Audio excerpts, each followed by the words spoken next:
Chapter 17. Martin learned to do many things. In the course of the first week, in one afternoon, he and Joe accounted for the 200 white shirts. Joe ran the tiler, a machine wherein a hot iron was hooked on a steel string which furnished the pressure. By this means he ironed the yoke, wristbands, and neckband, setting the latter at right angles to the shirt, and put the glossy finish on the bosom. As fast as he finished them, he flung the shirts on a rack between him and Martin, who caught them up and backed them. This task consisted of ironing all the unstarched portions of the shirt.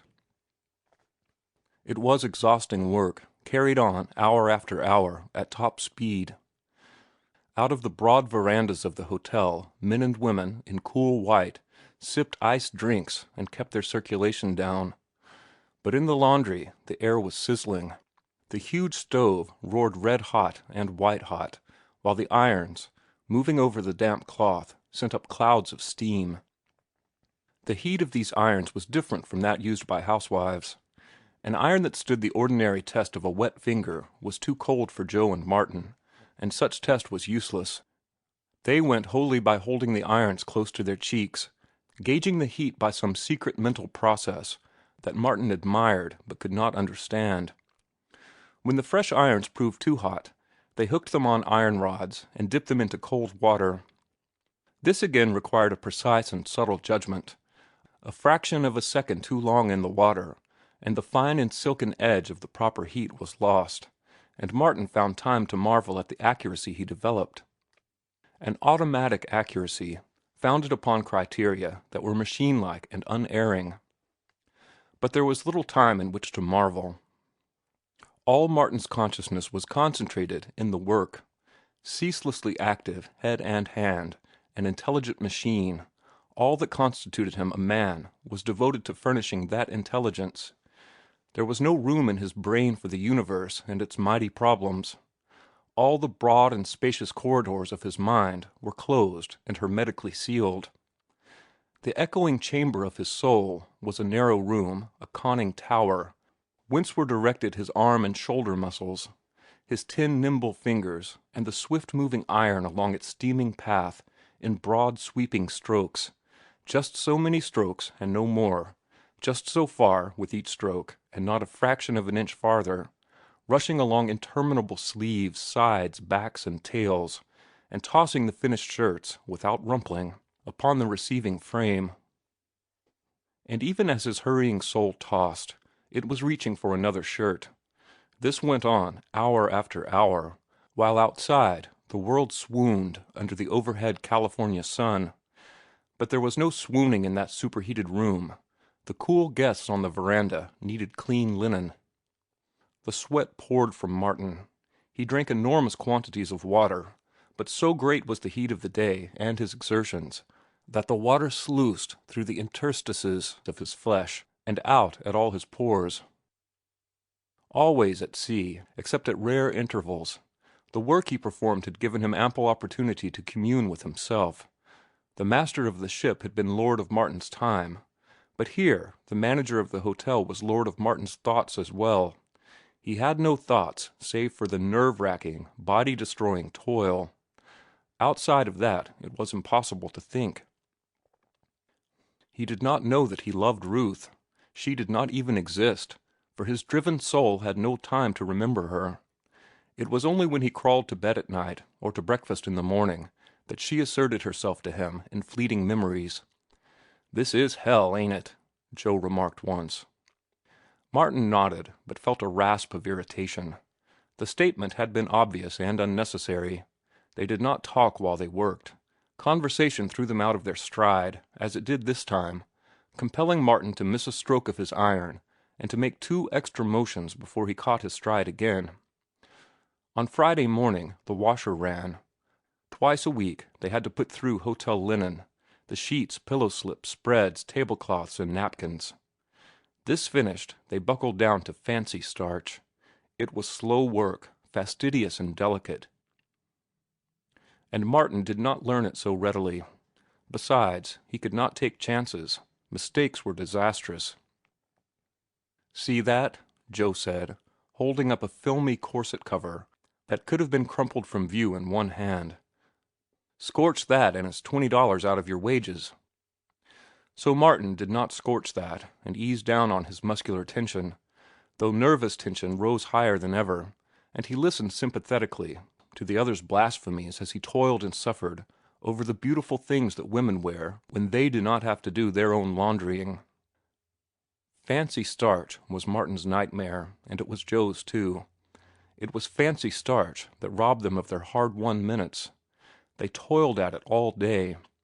At 7 in the evening they broke off to run the hotel linen through the mangle.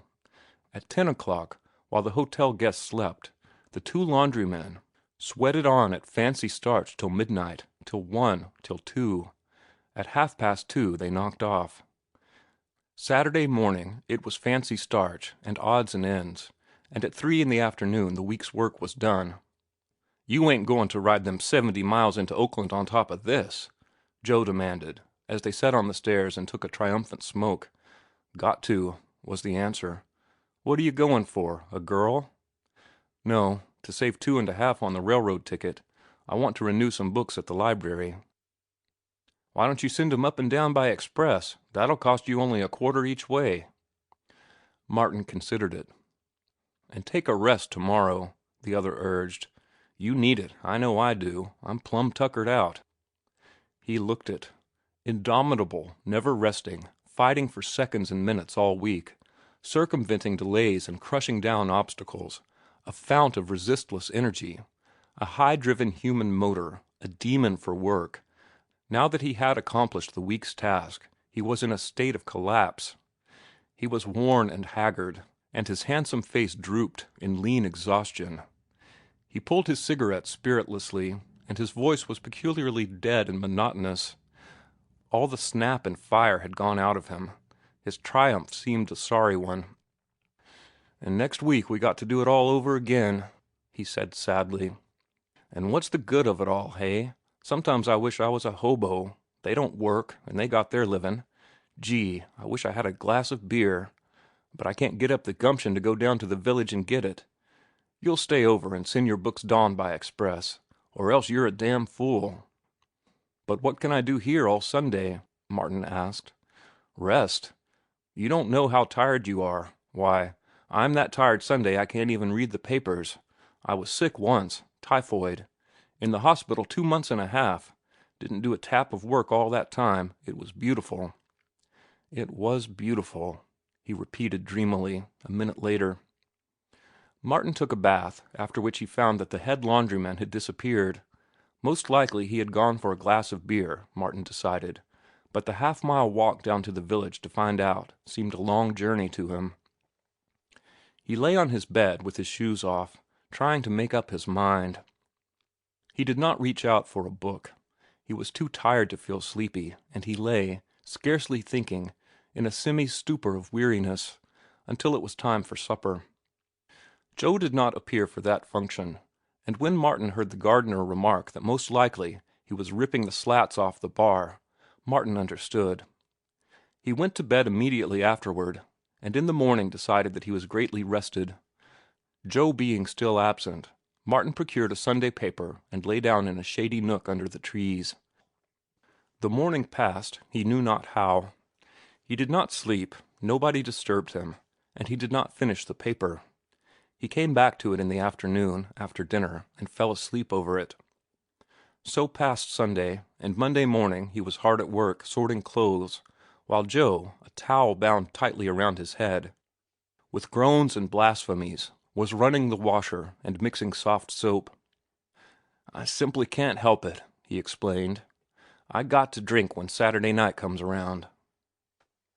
Another week passed, a great battle that continued under the electric lights each night, and that culminated on Saturday afternoon at 3 o'clock, when Joe tasted his moment of wilted triumph, and they drifted down to the village to forget. Martin's Sunday was the same as before. He slept in the shade of the trees, toiled aimlessly through the newspaper, and spent long hours lying on his back, doing nothing, thinking nothing. He was too dazed to think, though he was aware that he did not like himself. He was self-repelled, as though he had undergone some degradation or was intrinsically foul. All that was godlike in him was blotted out. The spur of ambition was blunted. He had no vitality with which to feel the prod of it. He was dead. His soul seemed dead. He was a beast, a work beast. He saw no beauty in the sunshine sifting down through the green leaves, nor did the azure vault of the sky whisper as of old and hint of cosmic vastness and secrets trembling to disclosure. Life was intolerably dull and stupid, and its taste was bad in his mouth. A black screen was drawn across his mirror of inner vision, and fancy lay in a darkened sick room where entered no ray of light.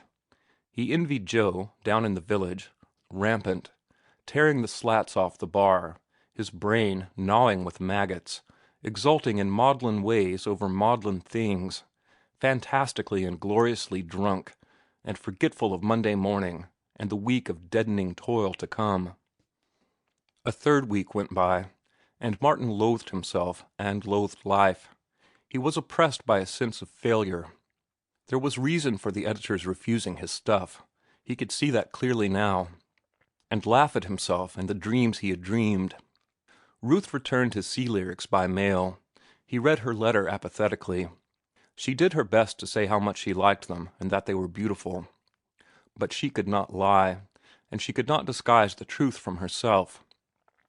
She knew they were failures, and he read her disapproval in every perfunctory and unenthusiastic line of her letter. And she was right. He was firmly convinced of it as he read the poems over. Beauty and wonder had departed from him. And as he read the poems he caught himself puzzling as to what he had had in mind when he wrote them. His audacities of phrase struck him as grotesque. His felicities of expression were monstrosities, and everything was absurd, unreal, and impossible. He would have burned the sea lyrics on the spot, had his will been strong enough to set them aflame. There was the engine room, but the exertion of carrying them to the furnace was not worth while. All his exertion was used in washing other persons' clothes. He did not have any left for private affairs. He resolved that when Sunday came, he would pull himself together and answer Ruth's letter. But Saturday afternoon, after work was finished and he had taken a bath, the desire to forget overpowered him. "I guess I'll go down and see how Joe's getting on," was the way he put it to himself. And in the moment he knew that he lied. But he did not have the energy to consider the lie. If he had had the energy, he would have refused to consider the lie, because he wanted to forget. He started for the village slowly and casually, increasing his pace in spite of himself as he neared the saloon. "I thought you was on the water wagon," was Joe's greeting. Martin did not deign to offer excuses, but called for whiskey, filling his own glass brimming before he passed the bottle. "Don't take all night about it," he said roughly. The other was dawdling with the bottle, and Martin refused to wait for him, tossing the glass off in a gulp and refilling it. "Now I can wait for you," he said grimly, "but hurry up." Joe hurried, and they drank together. "That did the work, eh?" Joe queried. Martin refused to discuss the matter. "It's fair hell, I know," the other went on, "but I kind of hate to see you come off the wagon, Mart. Well, here's how." Martin drank on silently, biting out his orders and invitations and awing the barkeeper, an effeminate country youngster with watery blue eyes and hair parted in the middle. "It's something scandalous the way they work us poor devils," Joe was remarking. "If I didn't bowl up, I'd break loose and burn down the shebang. My bowling up is all that saves 'em, I can tell you that." But Martin made no answer. A few more drinks, and in his brain he felt the maggots of intoxication beginning to crawl. Ah, it was living, the first breath of life he had breathed in 3 weeks. His dreams came back to him. Fancy came out of the darkened room and lured him, a thing of flaming brightness. His mirror of vision was silver clear, a flashing, dazzling palimpsest of imagery. Wonder and beauty walked with him, hand in hand, and all power was his. He tried to tell it to Joe, but Joe had visions of his own, infallible schemes whereby he would escape the slavery of laundry work and become himself the owner of a great steam laundry.